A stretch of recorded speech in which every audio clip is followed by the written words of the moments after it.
We've combined a couple of studies here. Actually, one is an introduction on the discipline of kids that comes from the dominion mandate. That's where it all stems from. Adam and Eve were anticipating children, and they were told, with regard to creation and every living thing that moved, they were to subdue it and have dominion over it. Now, both words here indicate the use of force if necessary, indicate punitive action. And if you will, please turn back to the book of Genesis chapter 2, and we will see that. I promised that we would.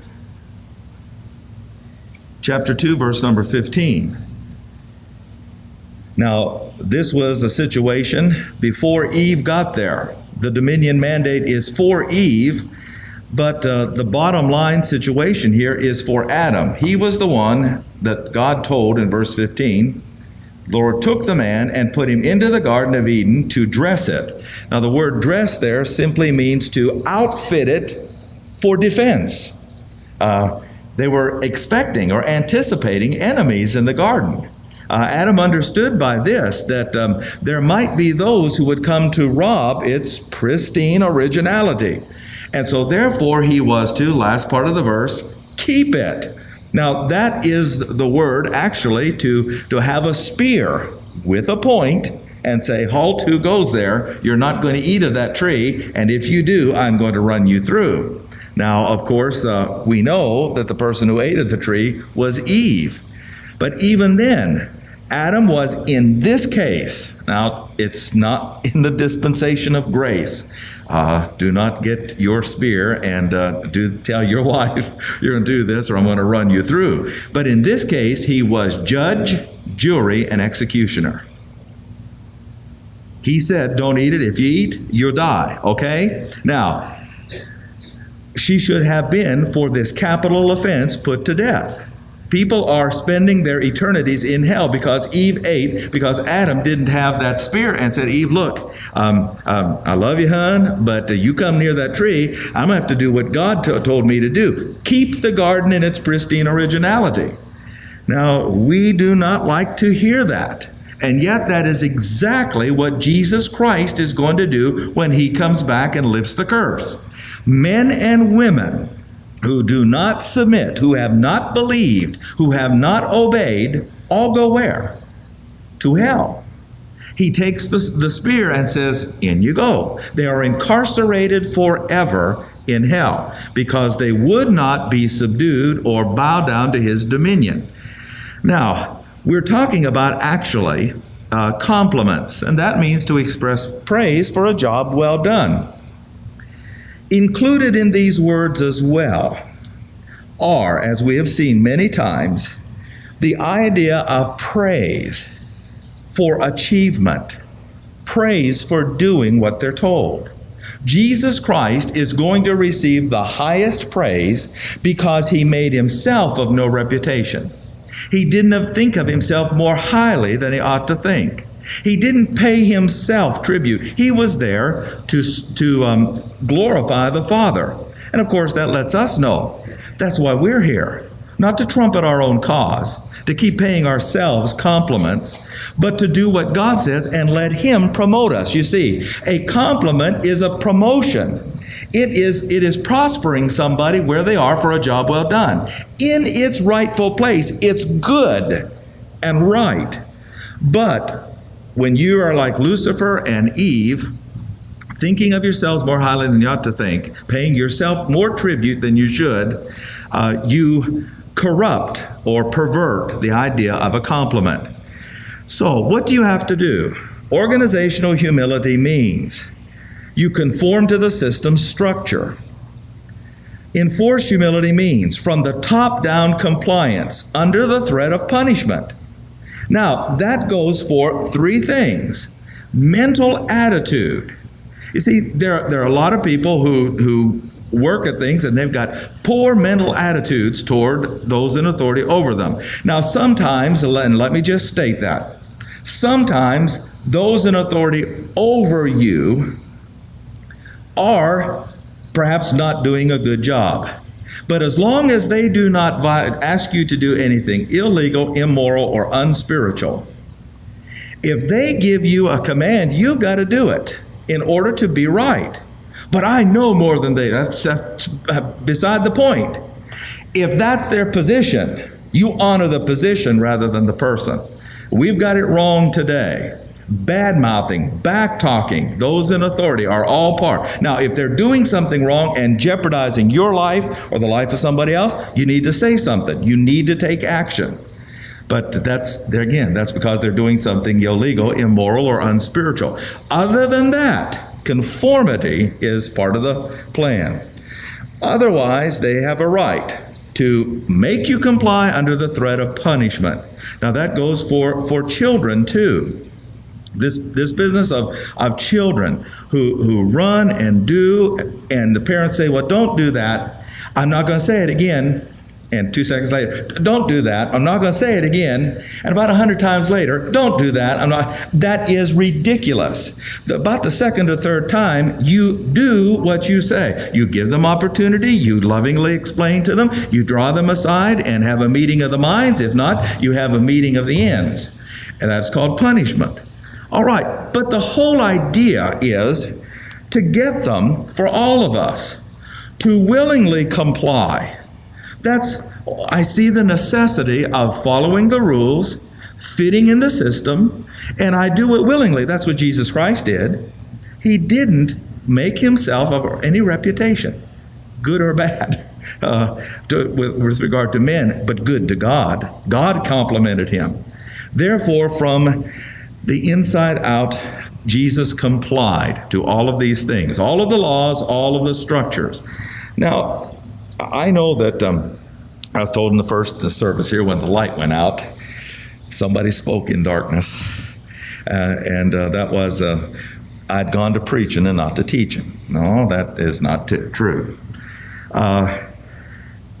Somebody asked me a question with regard to this because of someone they were associated with who kept saying this. They touted themselves as some extremely spiritual human being. I speak in tongues. I do this. I do that, and so forth. And quite frankly, they did nothing, but they boasted about themselves. And they would always say, I'm quoting from the book of, and they would insert their name, chapter 1, verse 1. He that tooteth not his own horn will not have his horn tooted. And of course, that means that you've got to trumpet your own cause or no one else is going to do it for you. Let me tell you, that's what we're talking about. That is a bad compliment. Now, in establishment, we have nature, we have self, we have marriage, we have family, we have church, we have school, we have business, we have military, and we have a nation. In each and every one of these things, God has established a chain of command. Now, come with me to Isaiah chapter 14. You should have these verses memorized by virtue of how many times we turn there, but be that as it may, it is the point. Verse 12, how are you fallen from heaven, O Lucifer? How did Lucifer fall? Last part of verse 14. He said to himself, verse 13 said, for you have said in your heart. He paid himself a compliment. He put down Jesus Christ, his next in authority over him. He elevated himself in his own mind and said, I will be like the Most High. Now here's what he wanted to do. He wanted to absolutely, in a dictatorial fashion, rule over the angels. He wanted the angels to conform to his system. Isn't that interesting? It's the way it always is. He wanted the angels to conform to him. I should be God, and you do what I tell you to do. But his immediate superior, Jesus Christ, he wanted to eliminate. That's where we are today in almost all facets. Wherever you go in divine establishment, that's what it is. People want to rule, but then they want to get rid of their authority and so forth. And that's not true. Here it is with Adam and Eve. Turn back with me to Genesis 3. Now, Eve is going to have children. Now, mind you, I know whereof I speak. Now, here's one of these situations where I'm not preaching. But if the shoe fitteth, weareth it. That goes for all of us, okay? I have to do this with the Word of God myself. You've got to do it. Okay, they were anticipating children. Here's where we are today. I see, and again, I'm talking to this point. If you're not doing this, this doesn't apply to you. I'm talking in a general sense to where I see our society. What is that? I saw it with almost every single one of my relatives growing up. What was that? The kids would be brats. I would be the first to admit. I needed not just to have my bottom addressed, I needed for my dad or my uncles or my grandfather to take me behind the barn and poke me in the nose. And you know exactly what I'm talking about. But I knew it would never happen. Why? Because I had a big protector. It was Mom. Now Dad's gone. I can talk about him a little bit. That's okay. My mom's still alive. We'll not send her the tape. But I've talked to her about it. And anyway, but it was Mom. And aunts and uncles all the way down the line. So that we had a bunch of cousins and so forth and sisters and their kids that were totally disoriented to life. What would they do? They would eliminate this guy here. Now, the sad part about it was this. The men lost their identity and would end up drinking, divorcing, not knowing who they were, what they should do. They could never do anything right. I told you about now these my aunt and Uncle Joe. They're gone. But my Uncle Joe would always go around muttering to himself. There's a guy that if I were God, I would excuse giving himself a compliment. He was just he was a gem of a man, but to my aunt, he could never do anything right. And I'm sure under his breath he said, Joe, you're okay. You're not crazy. Joe, you're going to be off. Why? Because he wanted to discipline. He wanted to make the mind. She wouldn't let him. The woman wanted to control the kids, but she wanted to get rid of her authority. Now, there's the situation. Verse number 2, the woman said to the serpent, you can eat, we may eat of the fruit of the trees of the garden, but of the fruit of the tree in the midst of the garden, don't touch it, you not eat of it, lest you die. The serpent said, you'll not die, for God does know that in the day that ye eat thereof, your eyes will be open, you'll be as gods, knowing good and evil. Now, what did she do? The same thing Lucifer did. This picture is a correlation of two people who gave themselves compliments. I'm worthy to rule my subordinates, and they are going to toe the line, or I'm going to know why. But the person above me is not worthy to rule me. So I'll just get rid of them. And that's the situation. And of course, that's where we are today. In many cases, not all, please, I'm trying to address an issue here. In many cases, where you have the children screaming and the dads being prevented to take charge. And eventually they either turn to drink or to drugs or what? They pop the woman in the nose. Do you know what they're doing? They're simply saying, God gave me the right to control. But you won't let me control, and not only that, you emasculate me with your mouth and put me down. Adam had the right to run them through, but today's man is emasculated totally. When they do it, they are thrown in jail. They are fined. Now, I'm not talking about deadbeat dads. That's another issue. I'm talking about this issue. And that is, if the kids are not towing the line and the man said, that's it, to your room, no television, you're not going to take the car, or, I'm going to know why. I'm not talking about child abuse. I'm talking about bona fide discipline applied where it should be, correctly. But do you know something? People today talk about the O.J. trial, saying that he probably did it. Sure looks like it in some ways, but he's going to get off. And we don't like that because that is an injustice. And do you know something? In the homes of America today, women allow their children to commit murder. And when the judge, Adam, the Dominion mandate, says, I'm going to take charge here, they don't do it. And do you know what that is? That's called an injustice, because they are not punished for a crime that they commit. It is either intimidation or it is bribery.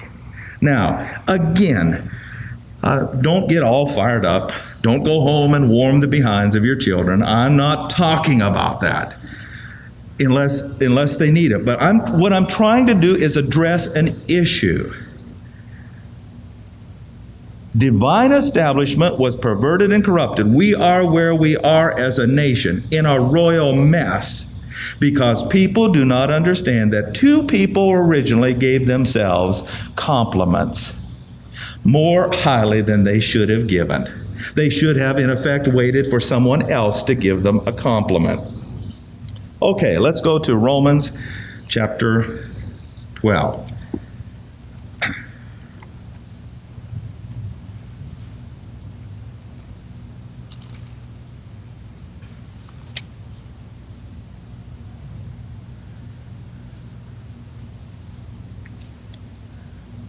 Romans chapter 12. Should have here verses 1 through 3. Actually, what I'm talking about with this business of self-compliments is actually the cosmic mentality. Verse 1, I beseech you therefore, brethren, by the mercies of God, that ye present your bodies. Now, the your bodies there has to do with the total faculties, spirit, soul, and body. But he simply is saying the body, which includes all of the faculties. A living sacrifice, holy and acceptable unto God, which is your reasonable service. Now, remember, Eve expressed outwardly what she thought inwardly. I'll be as God. Lucifer expressed inwardly and took action outwardly. I'll be as God. Be not conformed to this world, but be transformed by the renewing of your mind. You see, most of this business of self-compliments. Now, I'm not talking about taking pride in yourself, keeping things up, eating right, sleeping right, talking right, having a routine, that sort of thing with work, and keeping up on things so that they're nice. I'm not talking about that. I'm talking about a standard of thinking where you think more highly of yourself than you ought to think, so that the rules apply to somebody else but not to you. That is arrogance. That is conceit. That is a self-compliment which traces itself back to the cosmic mentality. For I say, through the grace given unto me, to every man that is among you, not to think of himself more highly than he ought to think. Now, this is the source of bad compliments. When a person says, I'm above the law, I'm above the rules, I don't have to obey, I don't have to listen. And we have this today demonstrated in every way, including the church, including the home, marriage and family, demonstrated in almost every element of our society. You're supposed to do this at work. No, I'm not going to do that. I've had people, time and again, people in places where they hire people, they say, I'm not going to work. I'm not going to do that. Taking the easy way out and so forth. but think soberly according as God has dealt to every man the measure of faith. In other words, you have an inflated opinion of yourself. God says there's a standard. Now, let me just say right here, with regard to self-compliments and talking about yourself, I'm not, in a couple of areas here, talking about yourself is all right. Now, one of the outstanding things I remember about a movie, and that was the Crocodile Dundee show. Two things I remember out of that whole thing. One, that he got sanctimonious when she asked him about if he was religious. He said, yeah, I read the Bible once. Me and the apostles, we're one. Me and Jesus, we're one. And then when she asked him, you don't mind talking about yourself? And he said, no, it's in the brogue of the land down under. He said, no, it's me favorite subject. Well, if you're asked a question regarding your qualifications, regarding your credentials, it's fine. If you are seeking a job, put it on your resume.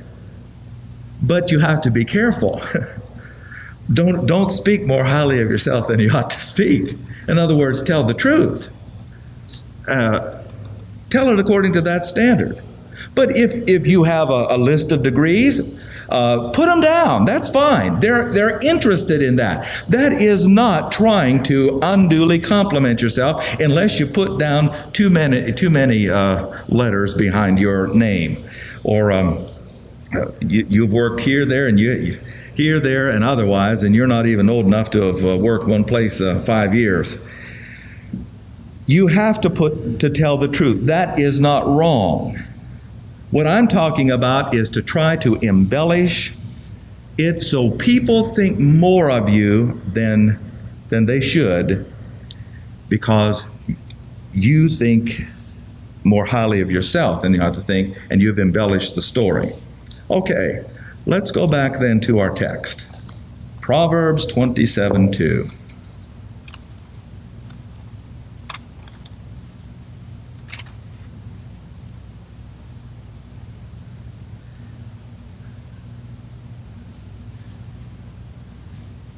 What is the text? Proverbs 27:2, and it starts off with, not let another man praise thee, but actually praise thee, or the word halal in the PL stem, PL imperfect, meaning with regard to your being highly praised or deliberately praised at any time.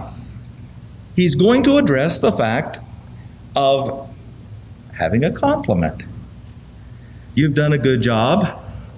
You want a compliment? Okay, fine. Perhaps you deserve one. But before you have to remind others with regard to this, bite your tongue. Why?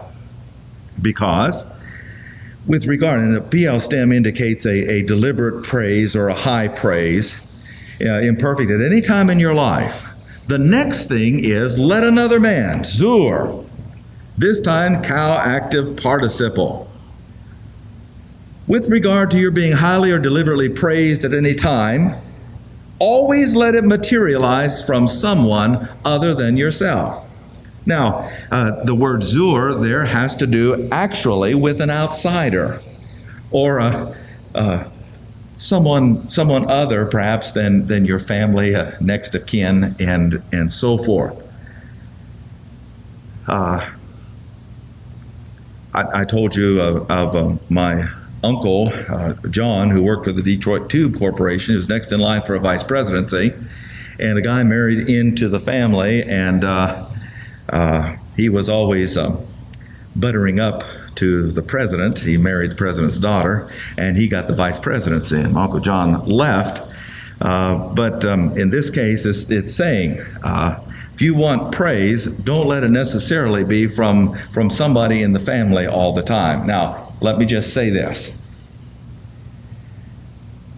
You have to understand the context here. If you're in the family, as a husband, wife, child, This someone other than yourself will be your mom or dad or brother or older brother or sister or what have you. But the indication is it should be from somebody other than you. Someone on the outside of the situation. Always let it materialize from somebody other than yourself. You've done the work and perhaps they're affected by it, but still, you do not have to remind them, hey, you owe me a compliment. Hey, you owe me something. Hey, I've done this.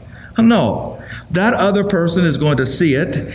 If they genuinely, what if they don't appreciate it and you say, I deserve a compliment. You make them give you a compliment, but on the inside, they really didn't appreciate it at all. I mean, they could have cared less. What did you do? You made them lie. You lied about yourself, or perhaps you didn't. But in any case, you made them lie. Maybe they didn't appreciate it. But if you're going to get a compliment, let it come from somebody other than yourself. The next thing in it, not your own mouth. That is, not from your own mouth. And the reason that it's mouth and lips are here, and lips is in the next one over here, not from your own lips, sepheth. The word lips indicates your language. Let's read the verse. Let another man praise thee, not thine own mouth, a stranger, and not thine own lips. The lips is indication of your choice of words. Now, you're paying yourself a compliment or you're wanting someone else to pay you a compliment, and so you put words in their mouth. And that's what it's saying here. Hey, wait a minute. It's not your choice of words. If you're going to pay somebody, if you want someone to pay you a compliment, or if you're going to pay yourself a compliment, it shouldn't be done with your choice of words. Why? Because you're going to embellish the story. You're going to always make it better.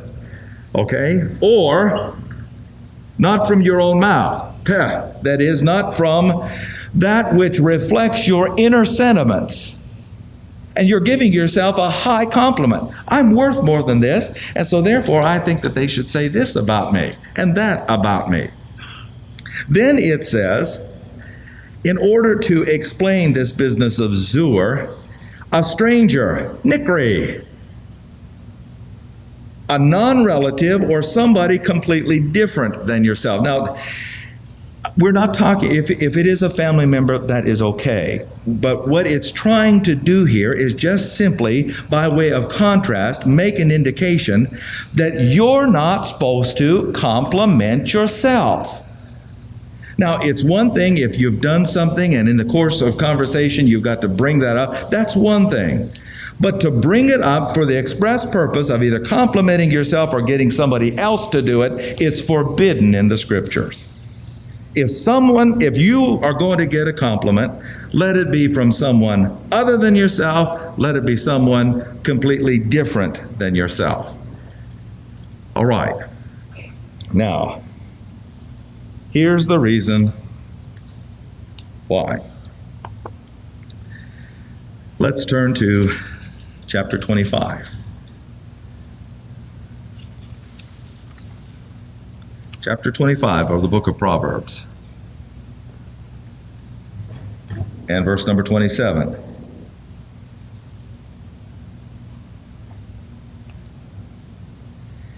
It is not good to eat much honey. Now, there's not a person here wouldn't perhaps say, I like to eat honey. But here it's referring to an abundance of honey. Would you like to take about I don't know what is it, about a 16-ounce thing up there, the squeeze things, 8-ounce, 16-ounce? How about just taking it, paying for it, go right out into the store, take the lid off, and downing the whole thing?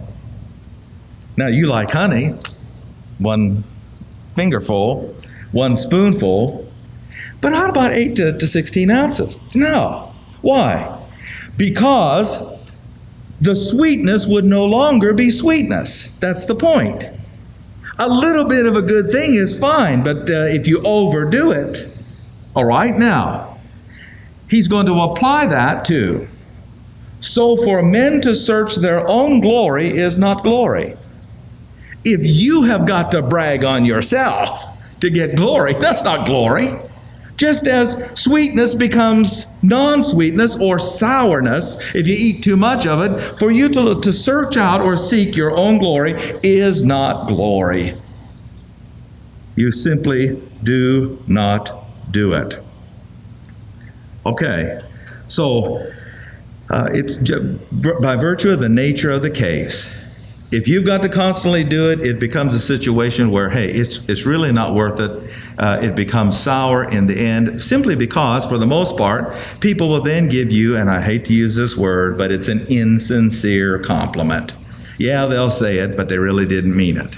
And what do you have? Not glory. It's been said, but so what? If they didn't mean it, then there is no substance to the word spoken.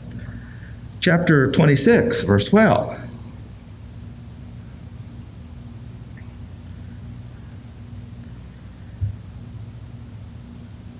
Seest thou a man wise in his own conceit? His own conceit there is ayin, it's an adjective, referring back or modifying the man. The word wise there is kakam, indicating technically skillful.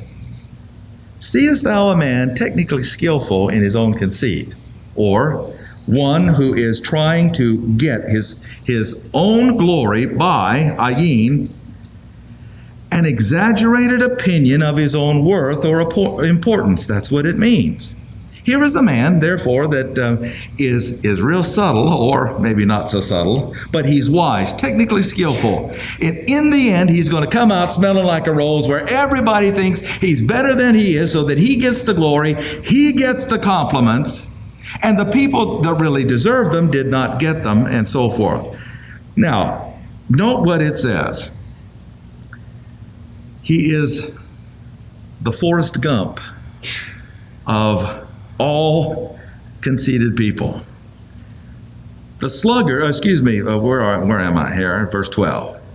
Seest thou a man wise in his own conceit, technically skillful in producing his own glory, his own praise, due to an exaggerated opinion of himself? There is more hope of a fool than of him. The word fool, kasio in the Hebrew, one who is stupid or mentally deficient. Now, you may think that you're getting true praise by trumpeting your own cause, tooting your own horn, paying yourself a compliment, but stupid is as stupid does. That's what it's saying right there. Maybe I'm speaking to people who have never seen Forrest Gump. Okay, that was his famous line. In other words, life is like a box of chocolates. You never know what you're going to get, and on and on. And one of the things was, Mom always says, stupid is as stupid does. The word fool there means to be mentally dense or deficient. There's more hope of somebody mentally deficient than the person who is skillful in trying to always get a compliment, always has a scheme so that he'll come out on top, whether it's bragging on himself or getting somebody else to brag about him. There's more hope of a mentally deficient person than him, and that's the phrase, stupid is as stupid does. Okay, I thought that you all kept up on some of those things. All right, where am I? Matthew chapter 12. Matthew chapter 12.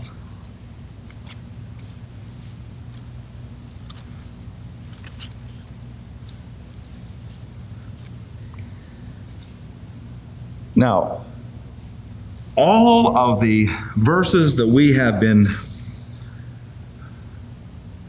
reading indicate one of two options with regard to this matter of self-compliments or bad compliments. And again, we're saying that God's system includes complimenting people. We'll look at those verses in just a moment.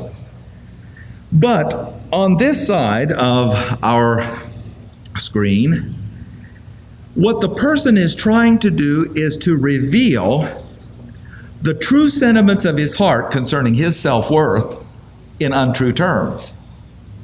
He's not worth that much, he or she, but he or she says, I'm worth that much, and you should praise me.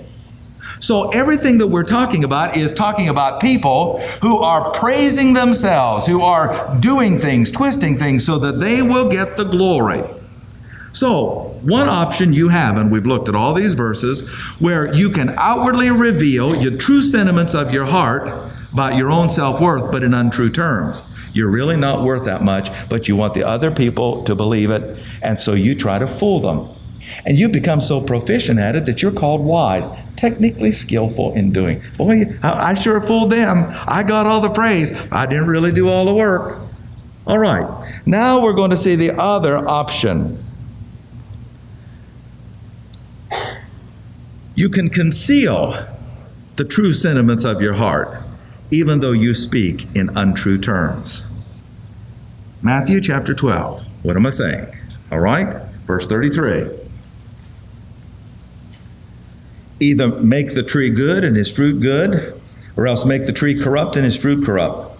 The tree is known by his fruit. O generation of vipers, how can ye, being evil, speak good things? Out of the abundance of the heart the mouth speaks.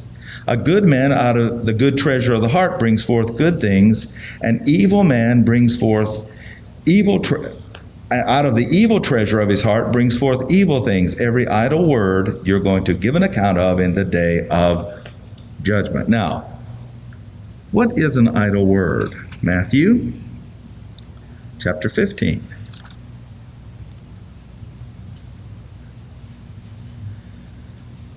Now, you will understand, or you should understand, that the word praise in the Bible has to do not only giving a compliment to another person, or vice versa, a genuine compliment, but praise also means that we're complimenting God. That's what praise is.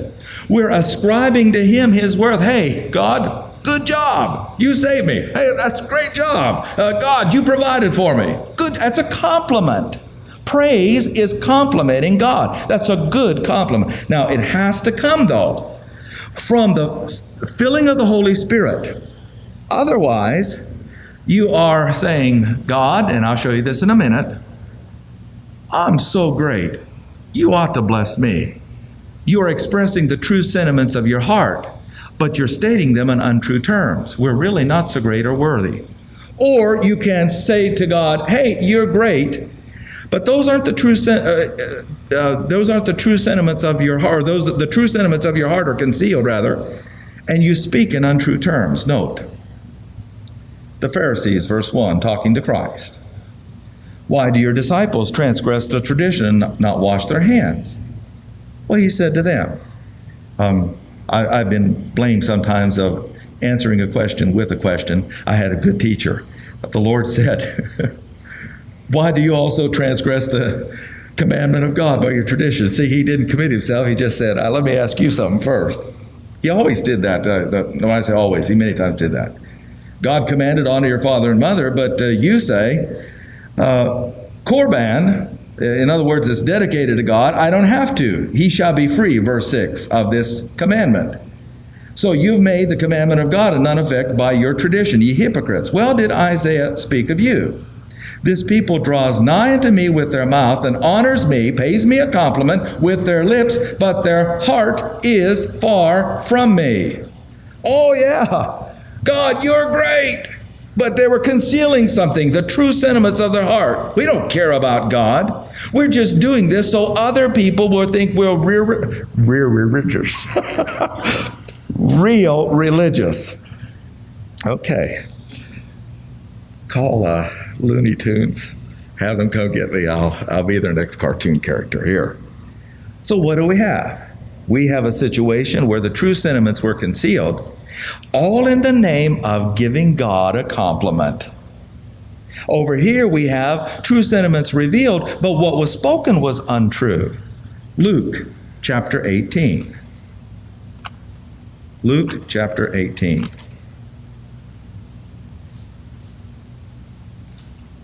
Verse 9.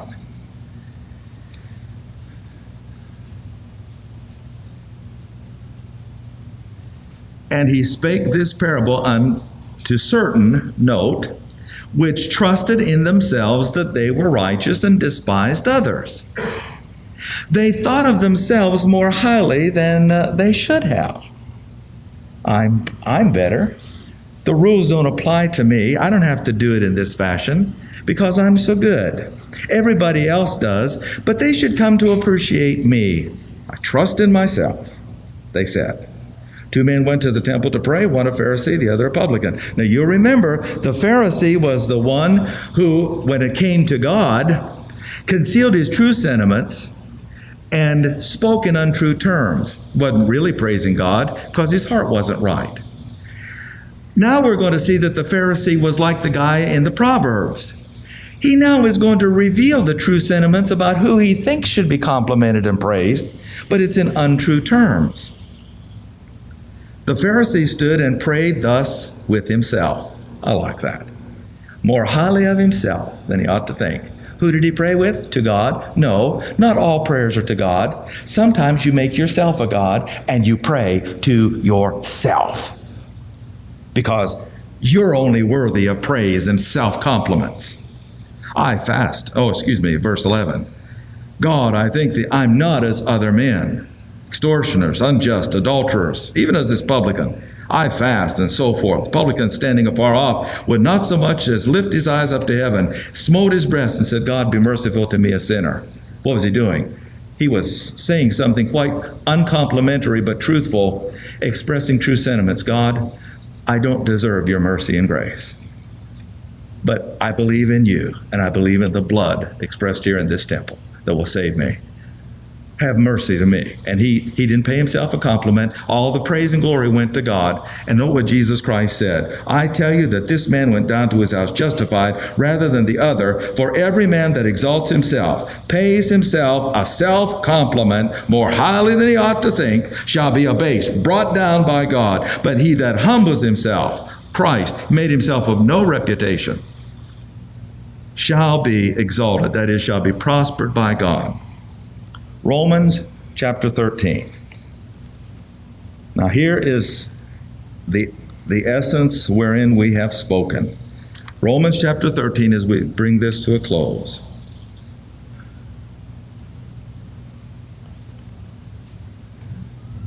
And here's where we connect the good and bad compliments, letting somebody else pretty much do it, and the dominion mandate for all institutes of divine establishment. Verse 1, let every soul be subject to the higher powers. For there is no power but of God. The powers that be are ordained of God. If there is someone over you, unless they are asking you to do something outside of the will of God, but if they're asking you to do something inside of the will of God and you refuse, you're the one doing what verse 2 says. Whosoever therefore resists the power, resists the ordinance of God. No organizational humility, no genuine humility, and doing your best, even though that authority is your authority, doing your best so that they cannot enforce you to conform or comply. They that resist receive to themselves damnation. For rulers, those in authority over you, are not a terror to good works, but to the evil. Wilt thou not be afraid of the power? Do that which is good. Now, genuine humility. You've conformed, and thou shalt have praise of the same. You want a compliment from an authority? Do what you're told. Fit in the system. For he is a minister of God to thee for good. But if thou do that which is evil, be afraid, for he bears not the sword in vain. He is the minister of God, a revenger, to execute wrath upon him that does evil. Therefore we needs be subject, not just because of wrath, enforced humility, but also for conscience sake, genuine humility. And if you do not conform and comply, you think yourself better than the rules, better than the structure, better than the system. It simply means that your conscience is hardened. It can't be pricked. You're not doing right because you think yourself above the rules and the system. And therefore, on the inside, you're doing wrong. One more verse of Scripture. 1 Peter.